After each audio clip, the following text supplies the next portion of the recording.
Hey there, Danny here. Welcome to my ramblings. So I've talked to you in the past in my videos about I'm learning to take my own advice. I'm very good at giving other people advice. I'm just not so good at taking my own. And I do good for a period of time and then I kind of slip off. And I was doing really good at taking my own advice. I would tell myself mentally, I would say, okay, what would you tell your friend? And then I would recite to myself what I'd say to my friend, and then I'd take that advice and I'd follow it. And it always did good.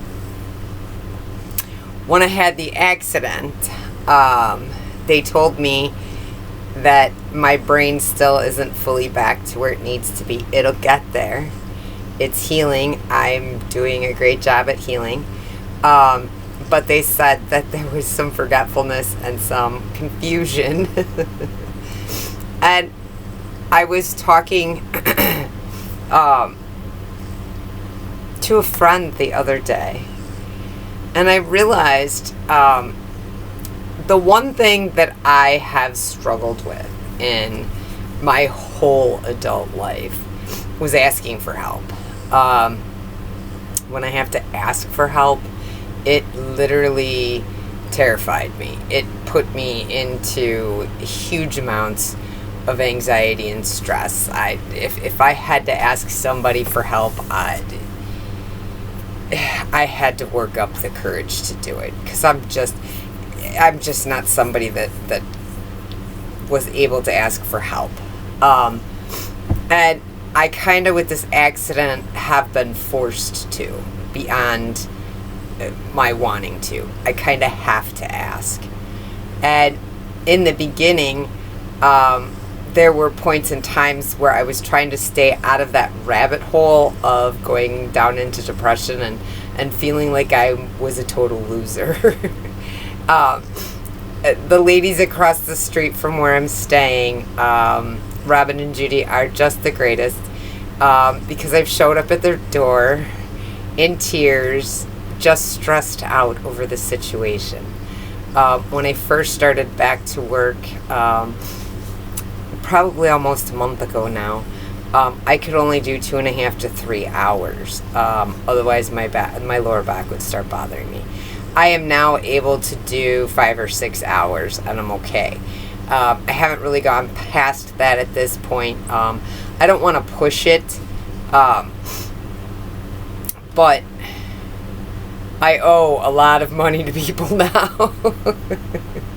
But I'll get that taken care of. I'm not worried about that.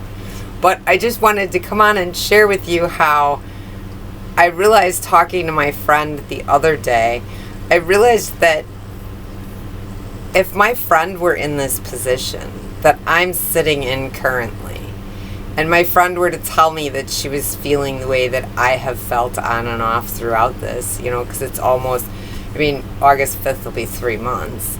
And the struggle I've had with this stupid AC, but I am bound and determined to get this AC to make it through the day in this extreme weather. And when I am successful, I'm going to do a whole video on it. Because everybody's done RV videos for adding this or doing that. But nobody's done a video on the extreme that we are sitting here. 117, 118, 119, 120 degree days. So I will be doing some more updating to the RV so then I can get it to make it through. I think it's Tuesday and Wednesday, or Wednesday and Thursday. That is, we're supposed to hit 117 again. So tomorrow I'm going to go pick up some stuff, and then tomorrow night I'm going to do the modifications that I need to do to this, and hopefully we'll test it out the 2 days this week that it says it's supposed to be 117. So if I'm correct on it, I may be able to keep using the AC and not have to constantly move the dogs into the house, which is kind of a pain in the butt for them and me. Anyways, back to what I was saying. So I would have told any friend that was in this position like I am, I would have said, I get that it's hard for you to ask for help. And I know that it makes you feel horrible. But you shouldn't look at it that way. You should look at it as these people love me and care about me. And that's the only way that you should see it.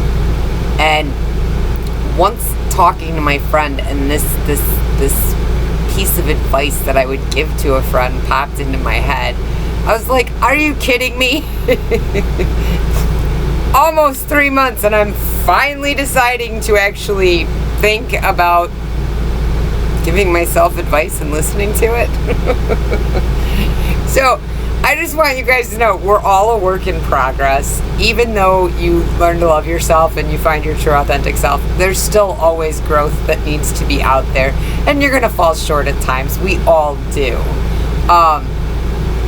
Since I realized that is the type, excuse, the AC's on, it's still hot here. I think we're 102 right now. I think our low tonight is supposed to be in the low 90. If we get below 93 degrees, the weather's, we might get a storm tonight, a thunderstorm tonight, which, oh my God, that would be heaven. But that's not going to happen. It never does here in the Great Desert. Even though we're in monsoon season. Anyways, I digress. So since I've given myself that advice and I've actually taken the time to really like contemplate it and think on it for a moment, I'm feeling much more in control and much more at strength. I can't push myself too much because I don't want to go back to being stuck in bed all the time and resting and not being able to do anything, because oh my God, was that torture. Not being able to work or anything, oh my God. I kept reminding myself that I need to heal. You just need to heal. I have now set a goal that I'm shooting for $100 a day to make. But at this point, I will cut out at 75 if I'm just too tired. If I feel a little bit of pain. I'm not pushing it yet. I'm still healing. The bones are healed. My nose is not broken no more. My tailbone's not broken no more. The discs that were slightly misaligned are actually doing pretty well. I'm told that I'm getting close to the end of it. So we're getting good. There still is a little bit of pain and everything else, but that really was a bad accident. I kind of knew it was, but I think to save my mental from going down that rabbit hole, you know, I think I just kind of blocked out how bad the accident really was. And then when I started out door dashing again, I started to realize how bad it really was.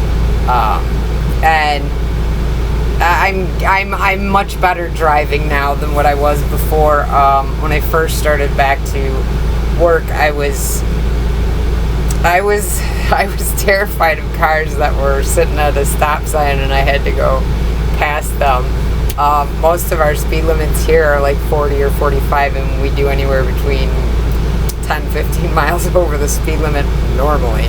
The police do it with us too, so I've kind of slowed down. I generally only do 5 over at this point, which is what I was doing, 40 or 45 and a 40 when I got hit. But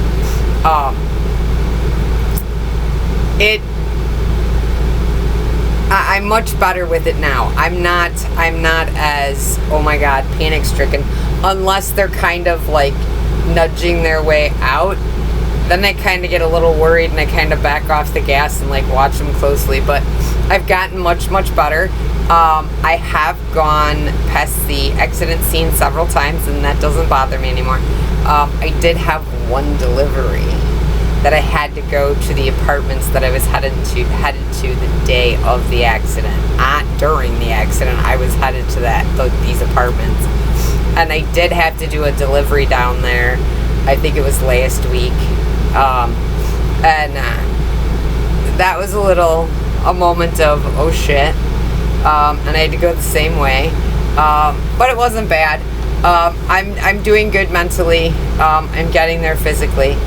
I just wanted to share with you that even if you are, if you love yourself and you found your true authentic self, there's still going to be things that you fall short on, and you can't beat yourself up about it. You have to just kind of realize that growth is not a linear thing. It's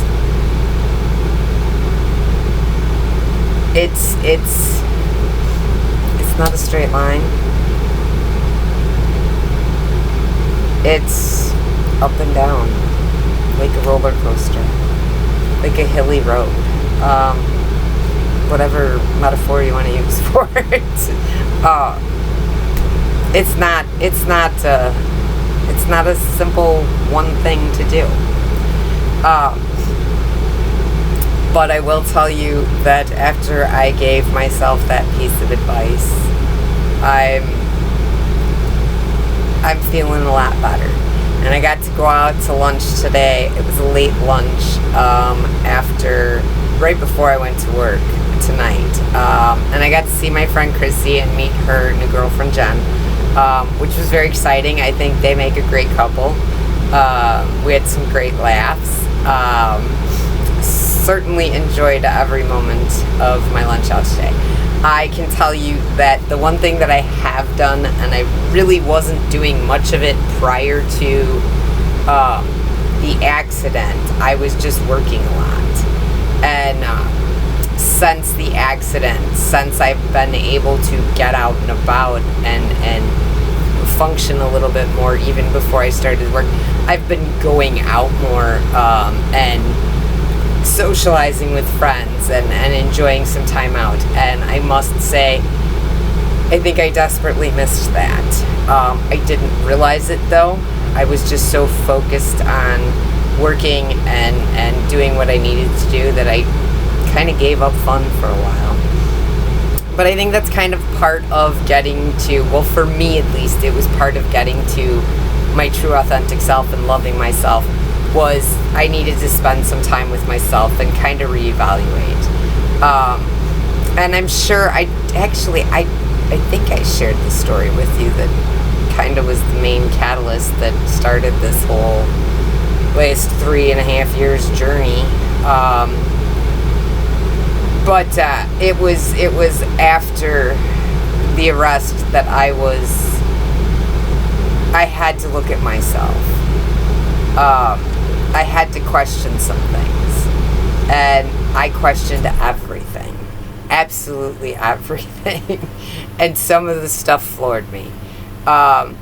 Some of the stuff I had to make some changes for myself. I realized that I didn't, so when I felt sorry for somebody because they'd give me some big song and dance and poor pitiful me story, I had this overwhelming need I didn't want them to feel that way. So I would try to jump in and help them feel better.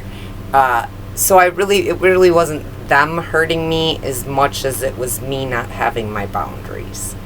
I now have very good boundaries. I don't necessarily worry about other people and what they think, because I know where my boundaries are, and if somebody crosses them, I have absolutely no problem with telling them what my boundary is and what I expect, because I have the right to that, and so do you. Every single person does. And it's really easy to do, and you don't even have to be aggressive. Sometimes you don't even have to go into full-on detail. A lot of things can take place with just body language itself. I'm a hugger. I hug my friends. I hug my family. That's just my family. I mean, on my dad's side at least, you go to the family, everybody hugs. So I'm a big hugger. However, I still am a person that has that whole 3 feet of personal space. Stay the hell out of my bubble unless I've invited you into my bubble. And unless I have known you a while or I'm extremely comfortable with you, that bubble is important for me to maintain for my comfort level. And I noticed myself when somebody comes too close in my bubble, I'm like, all right, I'll back up a little bit, or I'll move a little bit. And it's just, and I realize that it's just me because they're in my bubble. I don't need to tell them anything. I just need to move myself from the situation. Most people will grasp what that means. They may do it maybe once or twice more just to verify, and you do it every time, then they get it. But sometimes you do have to voice your boundaries. But it's so easy. It's so easy. So I just wanted to share with you some of what was going on. Nothing's straightforward. It's all over the place. And you just have to go with life and roll with the punches and pick yourself back up. And if there's one thing that I'm really good at, it's picking myself back up. I've done it so many times that I think I'm a pro at it. So anyways, have a great night. Feel free to reach out. I have not gotten to doing any of the Silhouette Cameo 4 stuff, the vinyl stuff yet, because I'm hooked up to a house. So there's not, I'm not at my full amperage, my full amps for the RV. So, and with it so hot as it is, it's not like I can shut off the AC and then do that. So, once we get out of here and we head someplace else, when I leave here, I don't think I'm making it back to Wisconsin. I don't want to have to go there when it starts to get chilly. So, and I'm not about to make that long drive with that much gas money to go up there for a week or two. So when I leave here, more than likely, I'm going to Dad's in Oklahoma, and I'll be there for a few months. And there, I will only have to use the AC during the day. At night, it cools off to where I can open up the RV and the windows and enjoy the fresh air. So I will be able to do some work there and get some things done, even though I'm still on lower amps. But I won't need to be plugged in. I won't need to have the AC and everything else going. But watch for the video, because if this works, what I'm planning on doing to the RV, if this works, I am bound and determined. I didn't want to be here. I bought the damn RV so I didn't have to deal with any extreme weather. I could just move and go to nice weather. I'm okay with 80s, 90s. Once you hit over 100, 105, I don't want to be there. I'm done with it. And, I mean, I can tolerate it. But this 117, this crap's getting old. So I'm bound and determined to figure out how to be able to stay in here all day. Because we can sleep in here. It stays cool in here during the night. And it'll stay cool. So I built a canopy up above the AC unit on the RV. Little canopy to keep the sun off of it a little bit, but you have to build it just right, because the hot air that comes out of it has to be able to get out of the way, and you can't have what you've built in the way. So I did build a canopy, and then I have a small fan that I keep on the breaker box, so it stays cool. And that's helped. Before, I couldn't make it past about 105, 107.